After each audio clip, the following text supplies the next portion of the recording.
love Hillary's new patriotism thing. It's the economy, stupid. Speak from your heart tonight. I mean, that's all that matters. Read my lips. It's the most famous broken promise in the history of American politics. Let them spin.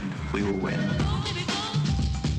Hello, everyone. Welcome to You'll Probably Agree. Today, I have my good friend, Oscar nominee, David McGowan from Ravenswood Media here.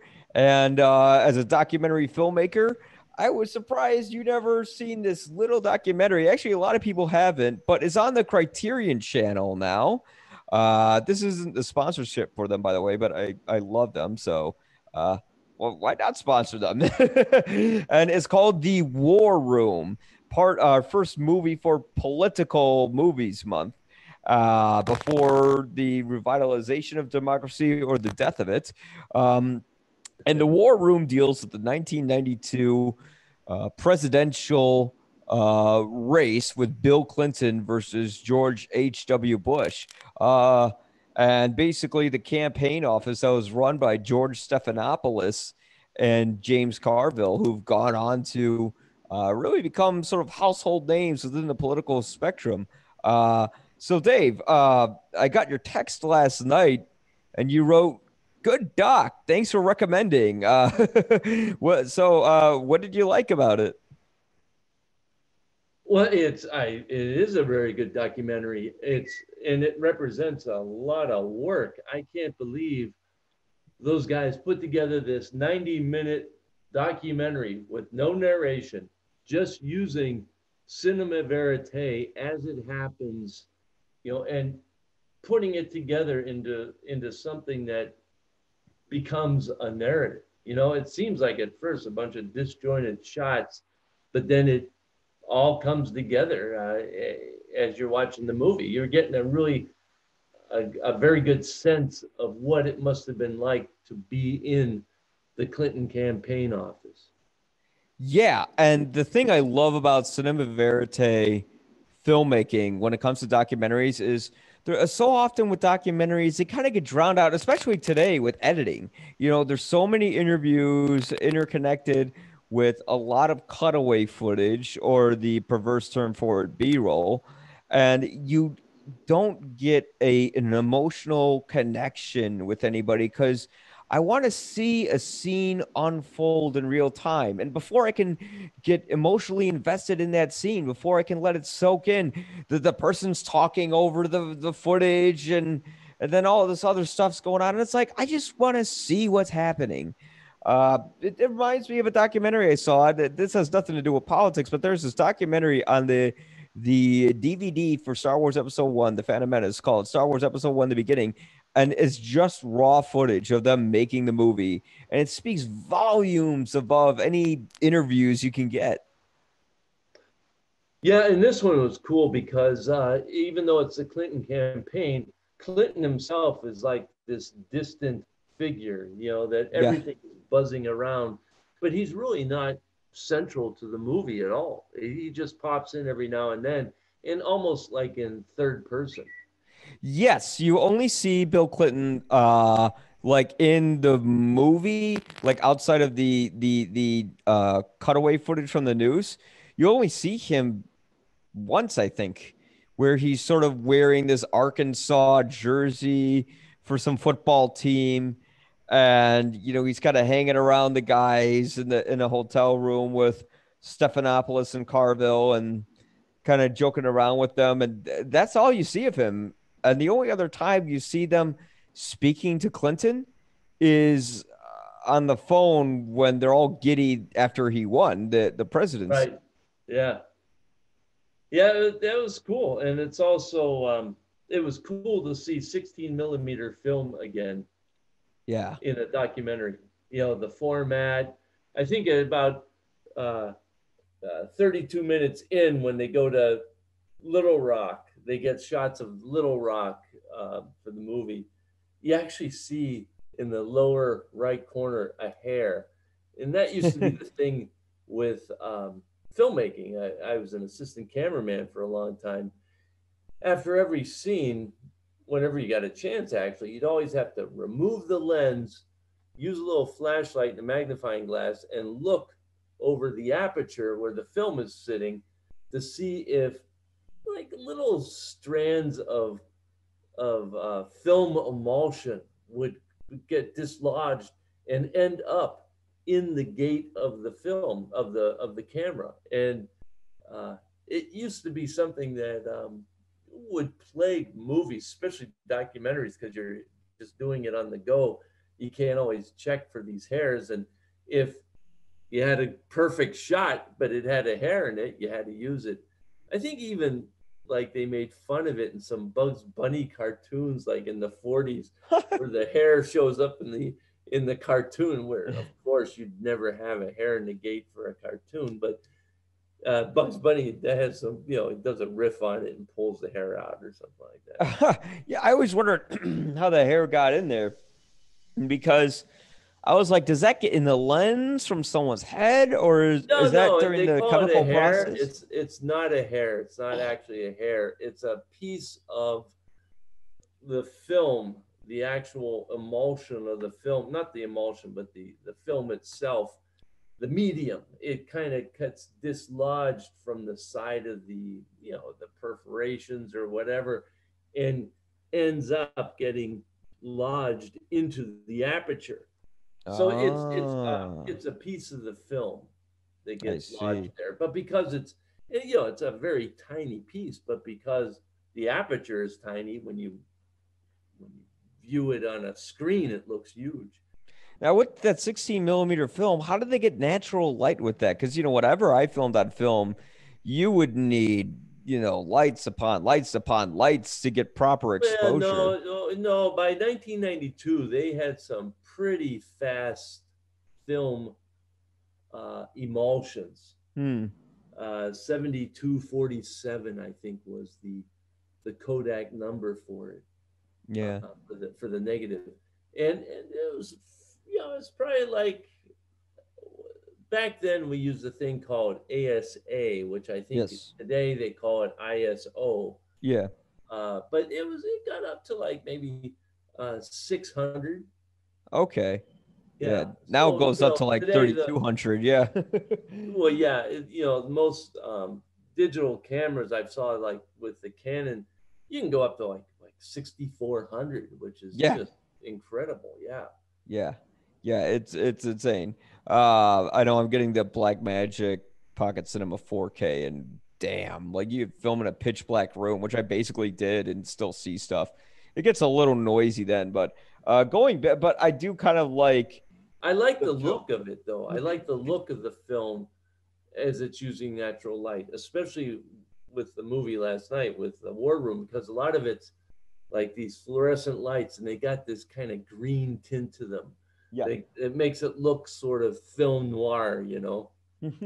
Well, it really kind of captures how you're just stuck in this little office all the time. Like, because you think when they're working on these presidential campaigns, you get this big fancy office, with the wooden chairs. Nothing like that. It's just a crappy little office building on the corner of some street in Pennsylvania or wherever. I Oh, mean, yeah, Arkansas. in Arkansas. Thank you. Yeah. And that's really, I mean, as a guy who's worked in a lot of political offices, I mean, that's usually what those places are like. You're trying to find the office and you're like, wait, that's the place? Like in this strip mall? Right. Yeah, that's it. Yeah, that's where Very you're going to transient. go. Yeah. But Um, the thing that I came away with though was just how much work it must have been, like the production itself. They've got, like, I bet you they had like two or three cameras at any given time in the same room, and plus Carville and Stephanopoulos are wearing wires, yeah. lavalier radio mics. And Back in yeah, the film days, and I don't know, video editing at this point wasn't really, they were probably still editing this stuff on film. yeah, And just think of that. Both cameras are running film. They're not running them in sync with one another. They're running them at the same time, but they're probably overlapping. And then they're making mag stock. Everybody today, it's like Well, you've got a Zoom recorder, so you know that you record the sound on a second medium. Yeah. But and today it would be a second um, file extension, like a wave or something like that. Whereas the film or the digital media is a dot movie. So you got a dot movie and a dot wave, and then you bring them into your editing system. You got to sync them up, and usually the computer does that. But back then, in those days, they'd have a clapper. Mm-hmm. They go snack. Well, they still have it, but yeah. Or they'd have back then with documentaries, they'd have this little box, a little metal box that could hold in the palm of your hand, and it had a little button on the side of it that would flash a light and send a signal to the separate audio recorder, so that when you got the dailies in, you'd sync it up by looking for that light and then listening for the beep, that was very distinctive. Oh. But a lot of times they did, you're on the move, you can't do that. And so guys would have to lip sync or look for something in the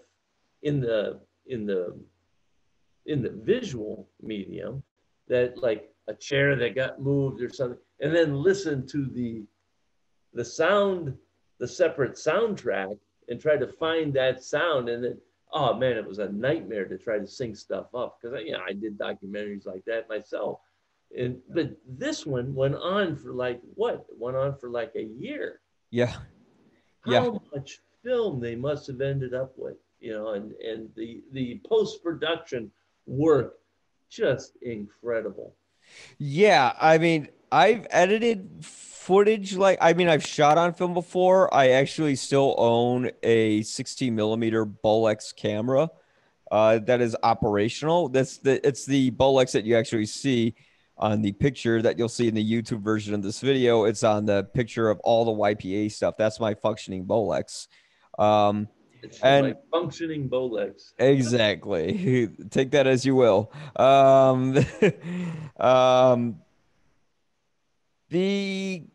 I've edited footage like that before, not to that extent where I had to do it with film, but I've had to have certain moments where maybe I didn't have the clapper synced up to my shot. And yeah, I had to wait for someone to knock on a door, put a chair down, enunciate a B or a T a certain way. And it's a fucking mess to put together. But what's cool though, because what I've discovered, if you don't, generally you want to have a guide track, usually the camera audio, the crappy camera audio, and then the computer matches that waveform with the waveform that comes from your Zoom unit. Yeah. And you just hit a couple buttons and boom, it's done. But sometimes, you screw up, you forget to turn on the camera mic. Yep. So there's no guide for the Zoom unit. But I found that if I sync up the Zoom unit with the video, if I find that spot, lip read and listen for B's and P's, that's how you sync it up. Then it's sunk up for the entire shot. See, that didn't happen with film.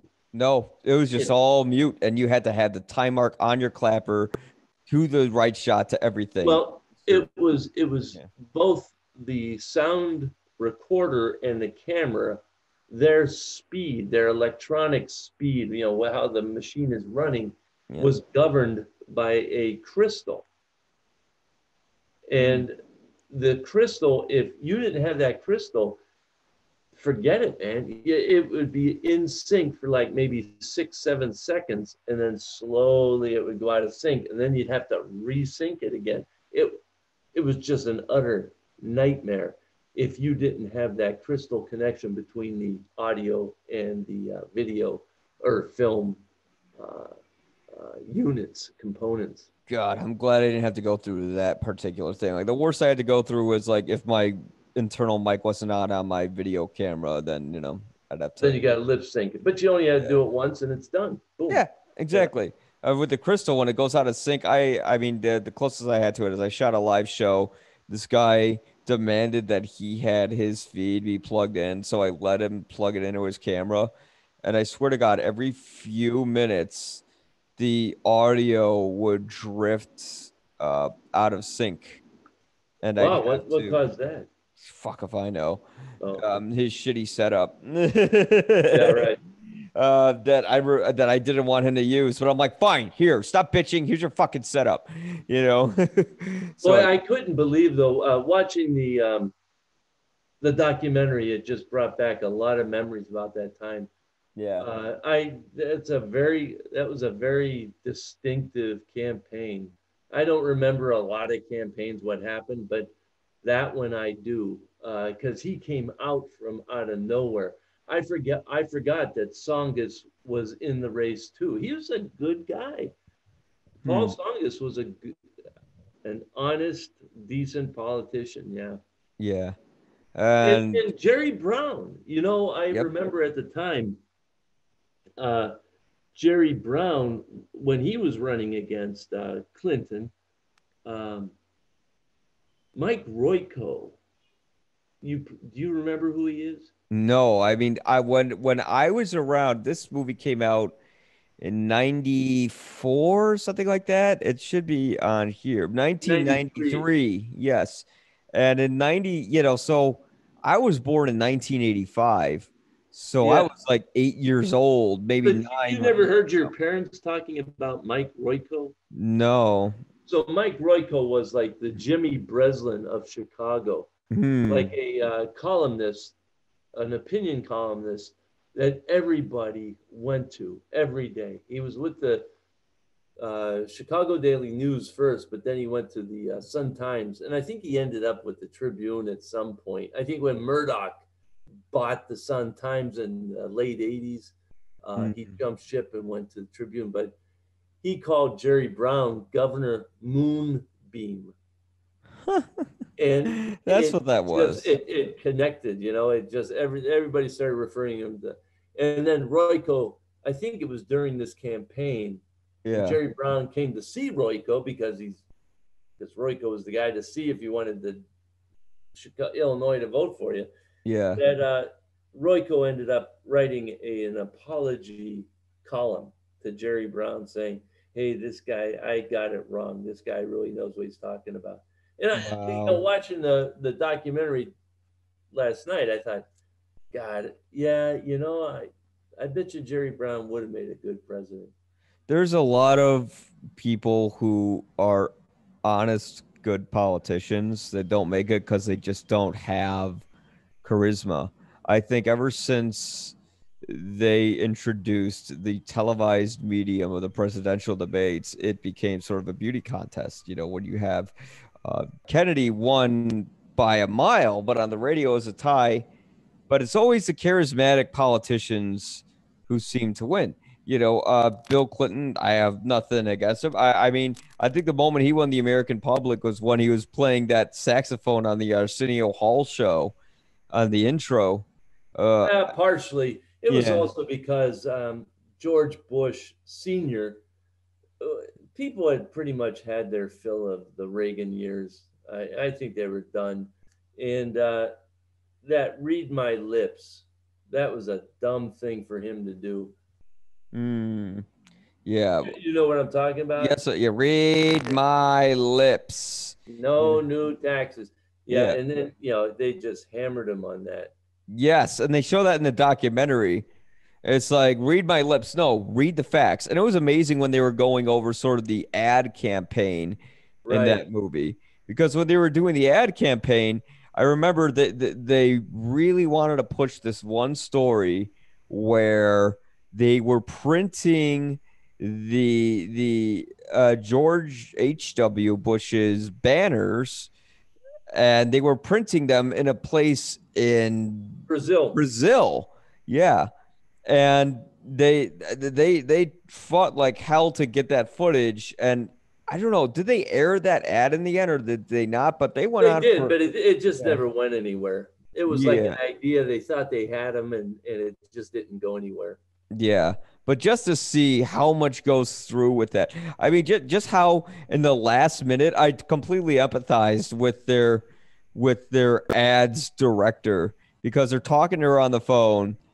And James Carville, when he hangs up on the phone with her, he says, "I don't get what's so difficult. You know, I just want you to." Right. And every time you say, "Well, that's going to be difficult. Why is it going to be so difficult?" And then I don't know the name of the heavier guy who was next to him, but he said, "Well, dude, you're telling her you have this certain idea that you want to just change a little thing in the ad, and then all of a sudden you introduce an entirely new script. Like, what the fuck do you expect?" And like everyone's laughing at him, and for a moment, James Carville even laughed at himself. He's like, "All right, I guess you're right," which took a lot for him to say.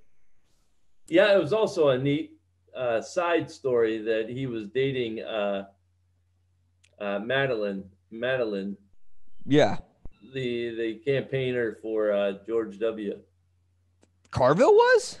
Yeah. I didn't get that at all in the movie. I didn't know he Yeah. was dating her. Oh my god. Oh yeah. Yeah. Wow. And eventually, I think they got married. Yeah, because they I think they're still married, if Yeah. I remember. Yeah. The thing is that people think with these political campaigns, people hate each other. Now they do, but before Trump, they didn't. People would get along and they were friends behind the scenes. Sort of. Yeah, well, they were sometimes. Sometimes they hated each other, but mostly they were friends. And that's a perfect example of it. And I love the dichotomy between James Carville and George Stephanopoulos. Yeah. Very because different people. Yeah, because James Carville is the raging Cajun. He's this guy from Louisiana, New Orleans, and he's got this big attitude. He's going to tell you exactly what he thinks at the top of his head, but he's got brains. But boy, does he have a large personality, and he gets results, damn it. And he speaks his mind, and he just has this incredible persona to him, where George Stephanopoulos is this calm, cool, collective, soft-spoken kind of guy. Altar boy, yeah. Yeah, kind of this altar boy, but boy, does he have a vicious snake bite. I shouldn't use that terminology considering the snake that we directed. All right. Yeah, but but I remember he's on the phone. Was it with Ross Perot in the movie where Ross Perot was refusing to drop out? And George Stephanopoulos just laid down the hammer with him, and he told him, well, if you don't drop out, you're going to politically hurt your career forever, and people will remember you forever for this in a very destructive way, and it'll follow you to the grave. Or you could leave now, and it'll hurt temporarily, but in the end, history will view you favorably. Right. And I'm just like, is he fucking threatening him? But right. He was, yeah, I mean, he kind of was threatening him, but at the same time, he was just telling him the God honest truth. And guess what? In the end, that's what we remember Ross Perot for. He didn't want to drop out of that campaign. I mean, and Ross Perot was this little kind of squirrely guy. I say kind of personality. He was real famous for Dana Carvey sort of impersonating him on SNL. Along with George H.W. Bush, he impersonated him too. But is Ross Perot even alive? I think he's dead I think now. He died, yeah. Yeah, and that's what we remember him for, is that guy who wanted to be a big baby and not drop out of that race. And he had more to do with Bush losing than he did with Clinton winning. Huh. I think he drew more votes from Bush than he did from Clinton. Right. Well, in the end, Clinton was the first president to not win a plurality of the vote. Over 50%. Really? That is a plurality. Because they made it look like a landslide. A majority. In that He movie. didn't win a majority of the vote, right? You mean he won the Electoral College, but not the popular vote? Nobody won. Nobody got over 50% with the popular vote. Ross Perot had like 15%. George W. had like 35%, and then or 38%, and then Clinton had 42%. I see. Yeah, well, But it was a landslide as far as the electoral college. I think it was. I think Clinton ended up with like 370 electoral college votes to Bush seniors. Um, 170. Yeah. So it was a slaughter. Yeah.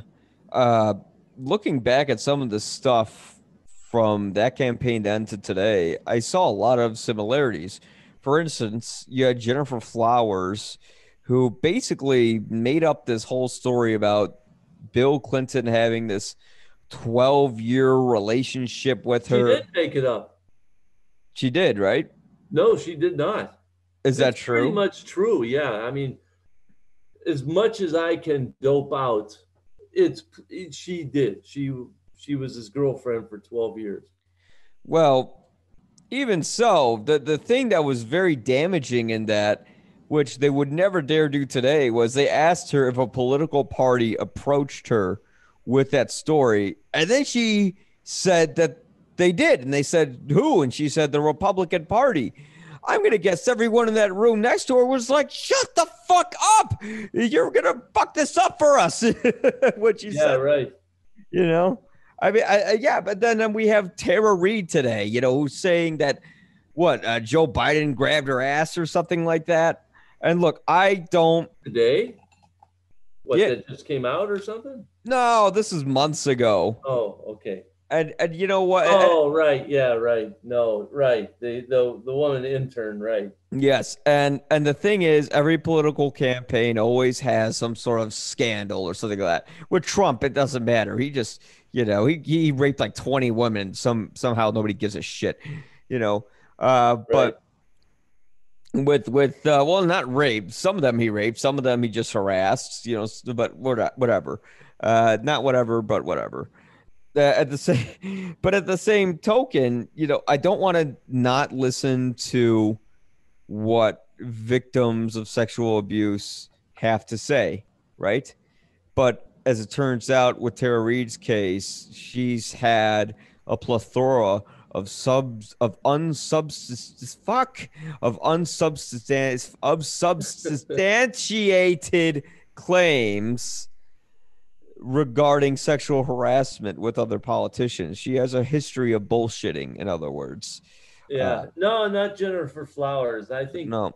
Yeah. And I think that's what pissed off the right wing, because they were like, God, all these feminists are for pro Clinton, and here he's like a philanderer. And he went on 60 Minutes with Hillary, and he says, we're working it out. And I think he finally fessed up to it in some manner. But he went on then, Monica Lewinsky, and then, of late, he's deeply tied with Epstein. It's like he was on the planes.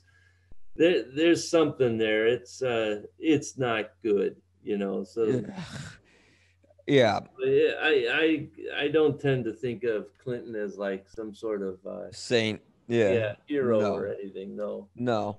I thought he was a good president, but he's not a saint.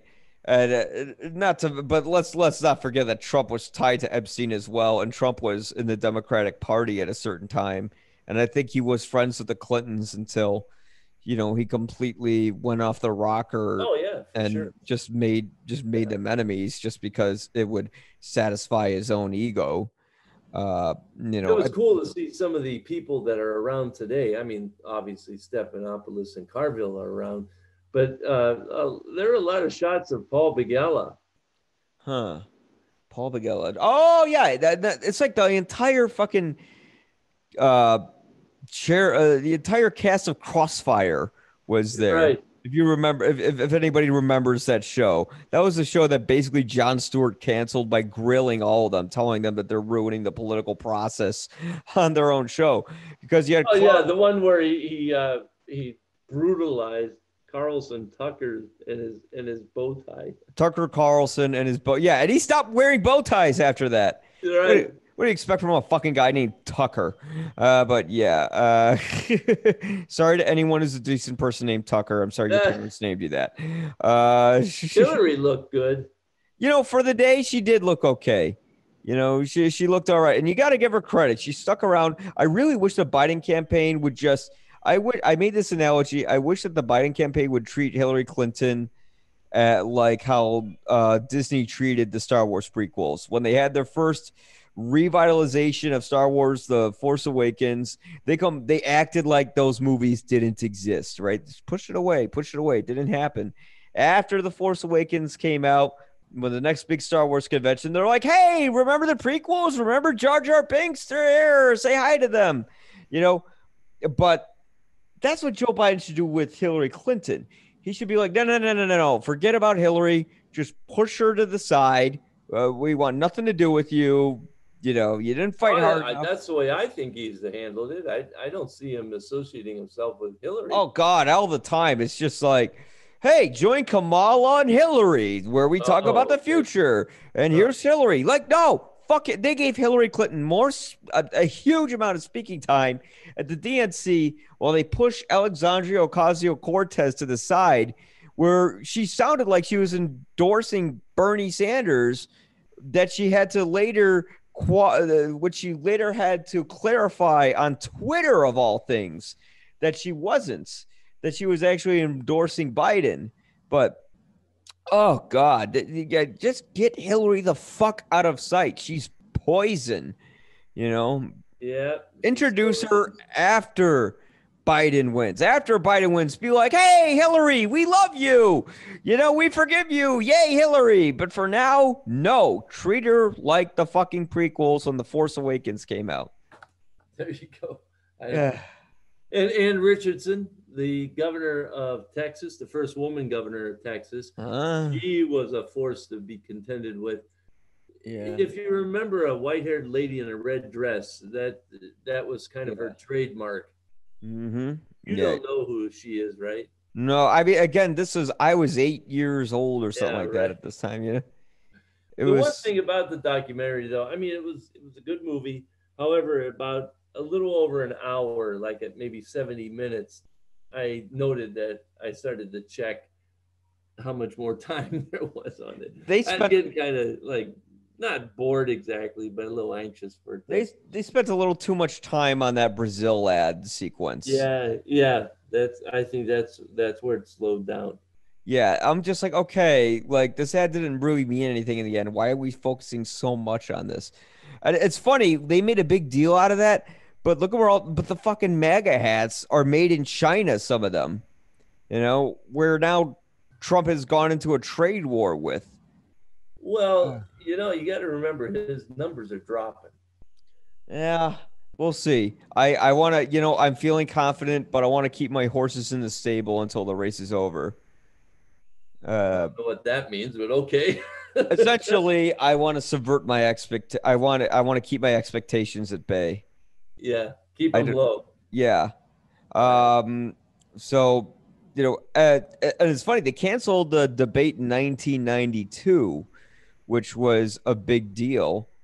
And now they're canceling debates left and right. I think Trump still wants. No, does he want to have the debate today? Or I heard somewhere, a friend was telling me. I guess this morning. Yeah. The people that run the debate say, "Hey, we got to do this at remote locations." Yeah, and Trump doesn't want to do it via Zoom because they don't want him to cut off the other person like I just did with you. Right. Yeah. Which I apologize for. Yeah. So I think that they're going to cancel the debates. Yeah. You know what? That's fine by me. I think at this. You know what? It would be great if they did do a Zoom debate because when he goes overtime, they could just press the fucking mute button on him. Right, and they would too. Yeah, because they have to. He's losing. The more apparent it becomes he's losing, the less fearful he is to the people that run the show. One thing that really fascinated me with the movie was they were actually fact checking their own ad with that whole Brazil printer campaign poster. And I'm just thinking today they don't even give a fuck about the facts. Like, look at the Trump No, the administration. Democrats do. The Democrats are still trying not to get caught with their pants down, so they have Yeah, to be careful when they say stuff. because they're Boy But the Scouts. other Yeah. side, no, Trump doesn't care. No. Yes, the Democrats aren't exactly known for their dirty tricks as much as the Republicans are. But do you remember seeing the returns at the end? Like Illinois Oh plus God, 18. yeah. It was like, man, I didn't realize how much, by how much Clinton won. Yeah, it was huge. I think people just I mean, I was surprised if they were tired with Ronald Reagan, then why did they elect a Republican president after him? Well, the powers that were behind Reagan wanted George Bush, and what was going on then? Yeah, because it was peculiar. Yeah, Dukakis. Why Dukakis lost? You know, the thing that stands out is Dukakis riding around in a tank with a helmet on, and for some reason that torpedoed his chances. That was like the salient moment of when Dukakis collapsed. But I don't know why. I don't know. Yeah. Yeah, well, you know, things that were prevalent in 2016 are still prevalent today, and it's just that things have gotten worse and in the gutter. How do you think things have really changed from back then to today, if at all? Well, one thing that was prescient in it was Carville complaining and saying, that is Roger Ailes. That's his work. You know, it's like this, like talking about the slimy, sleazy side of politics, saying it's Roger Ailes. And this is, you know, a couple years, 3 years before Yeah. the Fox News. Mhm. So that goes to show you just how deeply embedded the Ailes model was. You know, he just needed the money that Murdoch provided. Yeah, and it just kept growing and growing, and then Roger Stone came along. Said, Well, Roger Stone's been around since the 70s. God, yeah, but he just him and Ailes just kept growing like this infectious disease. If only I could think of one as a metaphor for that. Well, the But one yeah. thing is, though, that Roger Stone isn't nearly the magnitude of impact that Roger Ailes was. I mean, it's like it's like comparing Adolf Hitler to Richard Daley. You know, Oh God. it's not, they're not in the same league even. Wow. You know, it's very, very, very different impacts. Yeah, And but from the same place though. They not that Richard Daley's a bad. I actually like Richard Daley as a mayor, but they both practice politics as like some sort of game rather than something that it should be, you know, which is a noble and part of the democratic system. But yeah. there you have it. Yeah. Well, you know, It's ending now, though. This is the end of it. This is the end of their run. I hope so. It's either the end of their run or the end of democracy. Well, but we'll see. The important thing is, in the end, you go vote. Damn it. Stand in that line. If you get a mail-in ballot, deliver that motherfucker straight to someone's house. Yeah, I was Right. straight to your polling station, I mean. You know, you get it in the mail, you walk, and it looks promising right now. We got 3 million people delivering ballots in person. And if I were to take an educated guess, a majority of them are not going through all that trouble to deliver that ballot to vote for a continuation of what's happening today. No, the enthusiasm is definitely on the Democratic side. Yeah. But if there was anything to take away from this, what would you take away in terms of how a campaign is run, how an underdog sort of rises up from the ashes to become this victorious being. Uh, I would say that documentary was closely controlled by the campaign people. Yeah. It was it was That's true. it was a feel good movie about winning, Mm-hmm. So as a historic document, I would say it's a little suspect, but Yeah. but it had a good narrative. It worked. Yeah. It's just that I don't think you can't use it as a historical source. Yeah, I mean, that's very true. And I should have thought about that and I didn't, which is it is something where I'm pretty sure Stephanopoulos, Carville, they're both saying, don't make us look bad, don't show Yeah. A, B, or And C. they're wearing microphones, radio microphones. They'll forget they have them on. They would say Yeah. rotten things, I'm sure, maybe not as bad as that Durst guy, but Yes, I was just thinking of that. Kill them all, of course. Yeah. right. But so I think somebody had a leash on those filmmakers, of course. Yes, yes. But even so, as a historical accounts, it's fascinating. It's like you're being the film making, movies, cinematography, the movie camera is the closest thing mankind has to time travel Yeah. because we see a period of time that's in motion, that you see these people talking, you see not only what they looked like, what they sounded like, what the atmosphere was like, and it brings you back to that time. I had that feeling when I was watching The Last Dance. I don't know if you saw the ESPN documentary about the Bulls 10-year season, and they have this 16 millimeter film footage of them, or it might be 35 even, who knows, in the locker rooms, and it was transported me to my childhood. Oh my God, I'm there again. Yeah, right. I feel like I'm in the locker room with Jordan himself, and it's completely uncensored. You're having Jordan, hugging damn Scottie it. Pippen. I was thinking Larry Bird, and he says, you bitch, fuck you to him, and you would never see that back then, but you see it today. It gives you a different sort of uh, understanding of the man, where he kind of had an egocentric persona like Trump, except he had empathy to him as well, and he was an honorable man. But it's incredible what film can do. How can transport you there? Yeah, Yeah.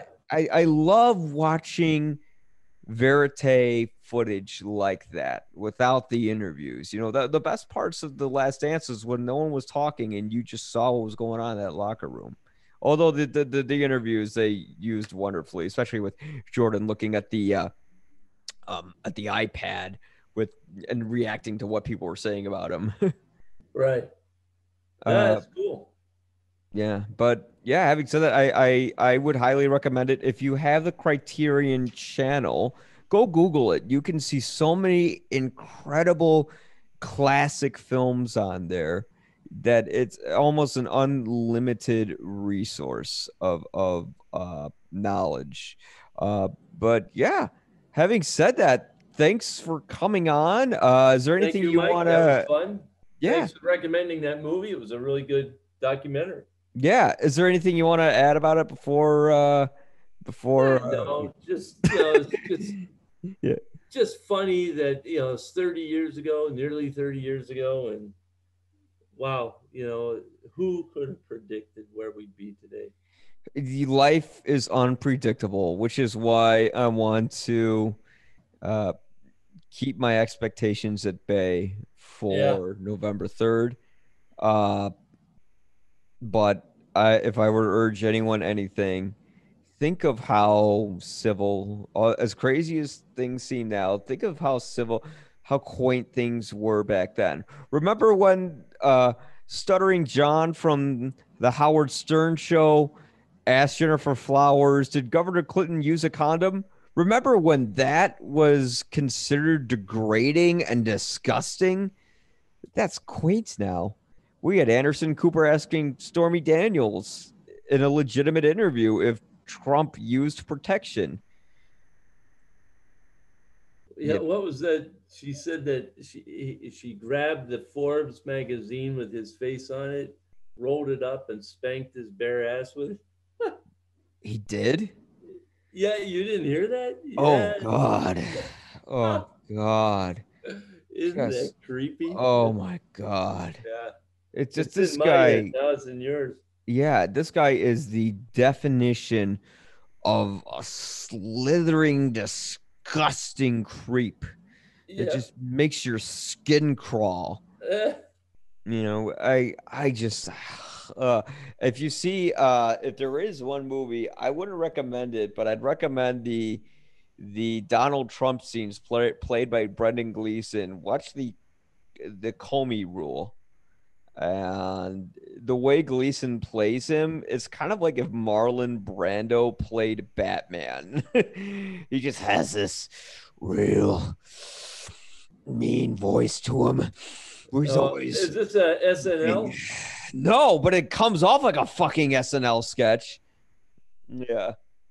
But it's fascinating to watch. Just the first dramatic interpretation of Trump. Many more to come. So for the next century. Yeah, if we have freedom of speech after that. But no, thank you for coming on. Please check out David's film. Google Mark of the Maker. It's on there. And it's an Oscar-nominated documentary short from 1994? 1992. Oh, so there you go. Just during Clinton's years, you know?